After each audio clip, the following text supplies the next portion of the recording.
Hey YouTube, it's Justin, aka Demonic Sweaters, here with another electronic drum video. Today what we're going to be talking about is noise, specifically noise that transmits down through your floor to your downstairs neighbor. And this is actually a pretty big topic when it comes to electronic drums, because a lot of people, like me actually, when I bought my first electronic drum set, I figured I'd be buying my electronic drums and my issues with my neighbors would be resolved because they're electronic and they don't make a lot of sound, and I wouldn't have any problems with disturbing the neighbors.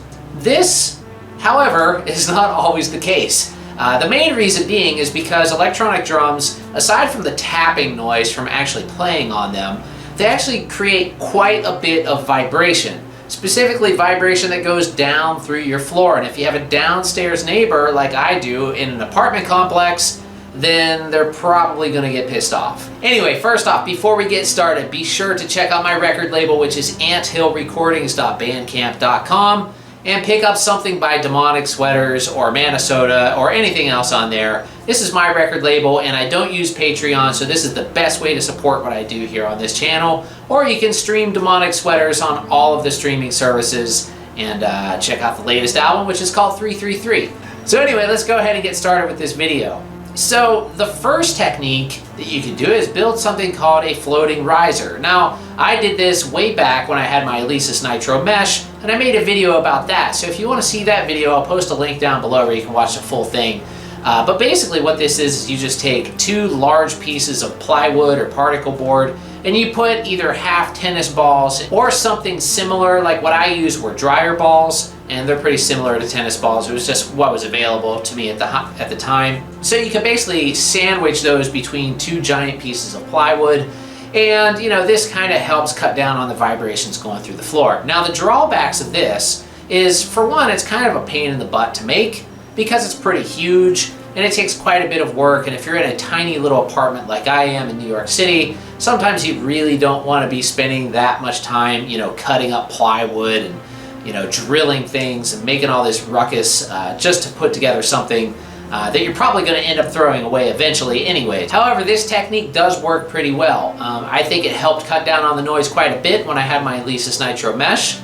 But once I got rid of the Alesis Nitro, I got rid of that platform too, because nothing else really fit it. But if you're interested in watching that video, like I said, I'll post a link down below. And there's a lot of other videos on YouTube of people making something similar to what I did, and quite honestly, ones that are much better than the one that I made. Mine was just really bare bones and just a basic setup, but it did get the job done. So you can check that out down below. Now the second thing you can do is actually make smaller platforms, kind of like Roland's noise eaters. And I made a video about this as well, where I basically built a little platform out of two cutting boards and tennis balls this time, that I was able to put underneath my bass drum pedal and bass drum trigger alone. And I used that when I was using my Drumcat DK10, and that actually worked really well, and it was pretty simple to put together. You can easily make two of these for little more than like 10 or 20 bucks and put them under both your hi-hat pedal and your bass drum pedal, and that actually helps cut down on quite a lot of the vibration just by doing that.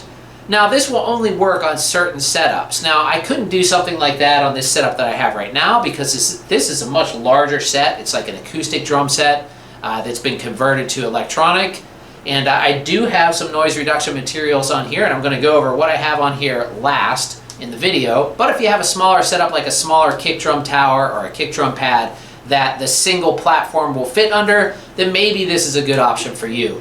And just like before, there's a full video down below if you want to check that out. So that's one other option. Now another option, and this is actually something I have on this kit right here, is to actually modify a bass drum pedal itself using mini tennis balls. Now I did this also in another video, so you can check out that link down below as well, where I basically cut a bunch of little mini tennis balls in half and glued them to the bottom of a double bass drum pedal. Now this is what I have on this setup, like I said before, but I have that in conjunction with a few other things. And I'm gonna grab the camera and show you what those are right now.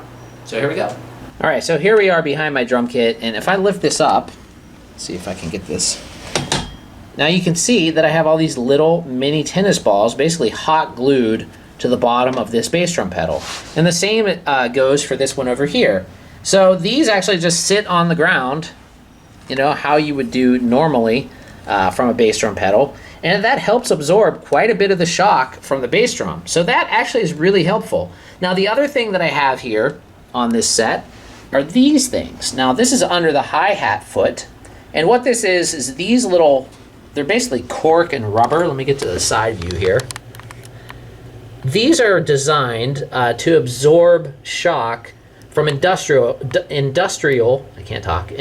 equipment, such as air conditioners or even treadmills. And you can buy these on Amazon. They're actually pretty cheap. There's another one over there, and I actually have that one on top of a piece of foam too. And the foam actually is less for noise absorption, even though it does help with that, but more just to even out my floor here. I have kind of an uneven surface that I'm on, so I raised this one up a little bit more than these two. As you can see, these just have the shock absorber under them, and that one has the shock absorber and the foam. So the reason why that's a little uneven is because I'm also on like about 3 rugs. I have this one here, and then there's a thick fuzzy rug under that, and then there's another rug underneath those 2 rugs. And then that in combination with basically the tennis balls and the noise absorption panels, I guess that's what you could call those. There's one there under the bass drum foot as well, and then there's one on the other side right there under each spur. It actually cuts down on quite a bit of the noise. Now, this is mostly going to be cutting down on vibrations that are going down into the floor. And I chose to go this route rather than build another huge platform, just because of where I live. It's just easier to do it this way. And let me get around to the front too so you guys can see what I have here on the front. And as you can see, there's those thingies underneath the bass drum spurs, and then also right underneath the front rim of the bass drum. And I also have a little piece of cardboard wedged under here just to give it a little more lift to make that even, and just to kind of keep the bass drum from wobbling too much. Now, this does create a little extra wobble than you would have if you didn't have anything under there at all, but it's manageable, it's still playable. I've been playing all the streams that you guys have been watching with this setup, so it does work that way. Now, honestly, would I prefer there being nothing under there? Absolutely. You know, it would definitely be a lot less weird to play, but it's not so bad where it drives me crazy. And it does help, you know, with the vibrations, and like I said, it's better than nothing. So, you know, this is what I got going on right now. Another thing I could do, you know, to help even more is I could put on under the floor tom legs, which I'll probably do that eventually, I just haven't yet. And the snare drum stand right here.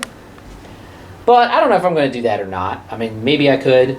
It would probably help, but I don't know if I want to do it under the snare because it might make it just a little bit too wobbly. Maybe what I could do there is actually build another platform with the tennis balls and set the snare stand on top of that.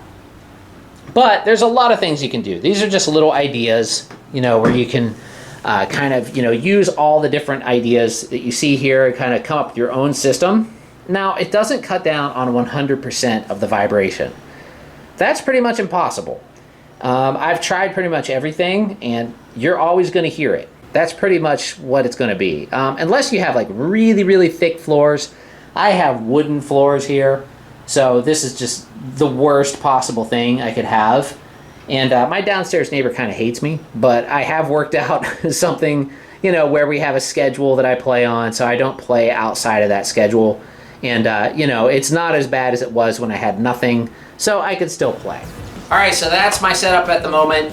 It may change in the future, I don't know, but it does seem to help cut down on the vibrations. If you want to pick up some of those noise reduction little square panel thingies, I'll post a link down below where you can get those on Amazon. They're pretty inexpensive, and they do help. And, you know, you could even take those things and build a platform out of them instead of using tennis balls. That might even be better than using tennis balls. I'm not sure.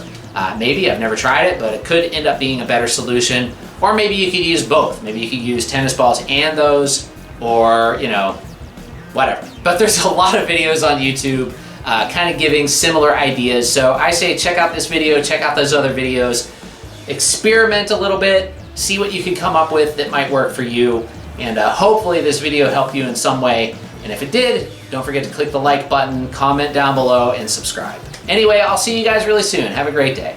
Later.